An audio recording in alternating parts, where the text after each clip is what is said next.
इस तरह के क्वेश्चंस जब भी आते हैं बच्चे के जो इलेक्ट्रॉनिक कॉन्फ़िगरेशन में एक्सेप्शनल है, पहले तो Cr2+ इसी की बात कर लेते हैं। Hey all, इस तरह के questions the calculated spin only magnetic moment of Cr2+, इस तरह के क्वेश्चंस जब भी आते हैं बच्चे के सामने तो वो सोचता है सबसे पहले कि एटॉमिक नंबर उसको आ गया तो इलेक्ट्रॉनिक कॉन्फ़िगरेशन 1s2 2s2 पूरा बनाता है। और फिर तीसरी चीज़ आती है कि फॉर्मूला बोर मैग्नेट्रॉन पैरामैग्नेटिक का कितने अनपेयर्ड इलेक्ट्रॉन और फॉर्मूला।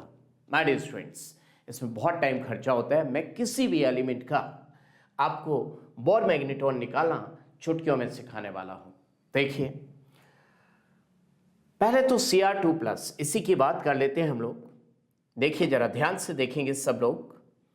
Cr2+ क्रोमियम का एटॉमिक नंबर कक्का शक्ति वक्रमन या सस्ती वाली कार में या potassium calcium scandium titanium vanadium chromium 24 atomic number होता है। यानी कि अगर हम रूल्स के अकॉर्डिंग इसका कॉन्फ़िगरेशन लिखना चाहते हैं तो हमें पता रहना चाहिए 20 तक क्या होता है।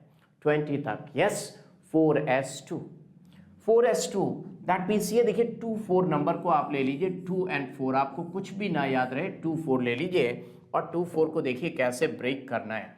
ये देखिए 4s2 अगर ये सारे रूल्स फॉलो करता तो 4s2 3d4, लेकिन हम जानते हैं क्रोमियम में कॉपर मेनली ये दो एलिमेंट्स हैं जो इलेक्ट्रॉनिक कॉन्फ़िगरेशन में एक्सेप्शनल है, तो इसका एक इलेक्ट्रॉन हाफ फील्ड के कारण उसमें ट्रांसफर हो जाता है और हम लिखते हैं 3d5 and 4s1। अब यहाँ पे कई बच्चे कहते हैं कि ये बाहर ही क्यों लिखते हैं। माय डियर स्टूडेंट्स, भगवान ने बना के भेजा है, ये तो हमने एक व्यवस्था बनाई है इलेक्ट्रॉन्स फिल करने की। अदरवाइज क्रोमियम तो ऊपर वाले ने बना के भेजा है और उसके आउटर मोस्ट में तो एक इलेक्ट्रॉन ही है। नाउ Cr2+ मतलब 2 इलेक्ट्रॉन चले गए तो एक यहाँ से जाएगा और एक यहाँ से जाएगा, that means 3d4 and 4s0, that means unpaired electron आपको मिल गए 4।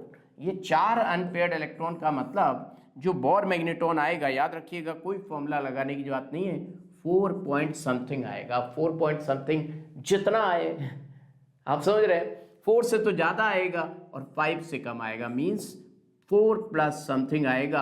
अब 4.92 आएगा नहीं, 5.92 होता है तो 4.90, यानी कि आंसर आपका क्या आने वाला है 4.90। अब ये निकाला कैसे? किसी के पास अगर 5 अनपेयर्ड इलेक्ट्रॉन होते तो 5.92, मान लीजिए आपको ये 92 नहीं पता होता तो भी 5 से ज़्यादा 6 से कम। किसी के पास 3 अनपेयर्ड इलेक्ट्रॉन हो तो बताइए, आप ही बताइए कितना आएगा 3 पॉइंट समथिंग। किसी के पास 2 से ज़्यादा इलेक्ट्रॉन अनपेयर्ड है तो 2 पॉइंट समथिंग, यानी कि 3 से कम और 2 से ज़्यादा। मान लीजिए कोई और एलिमेंट होता, लेट सपोज इसकी जगह आयरन होता, Fe+3 होता। माय डियर स्टूडेंट्स, Fe+3 होता तो हम सभी को पता है कि आयरन का कॉन्फ़िगरेशन 26 एटॉमिक नंबर। आप कैसे लिखेंगे 26 को, जरा देखिए, ध्यान से देखिए 26 को हम कैसे लिखेंगे।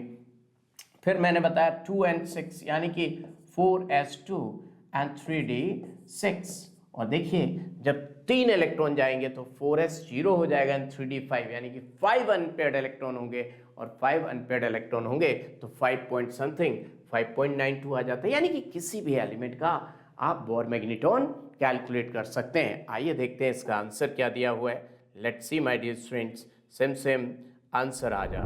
ये देखिए, ये फॉर्मूला दिया हुआ है √n × n+2 बोर मैग्नेट्रॉन यहाँ से आया और हमने सेकेंड्स में निकाल लिया। अगर आपको ये ट्रिक अच्छी लगी है तो जरूर कमेंट सेक्शन में बताएंगे, ऐसी ट्रिक्स मैं लेकर आता रहूँगा। ऑल द बेस्ट, फिर मिलेंगे पढ़ते पढ़ते।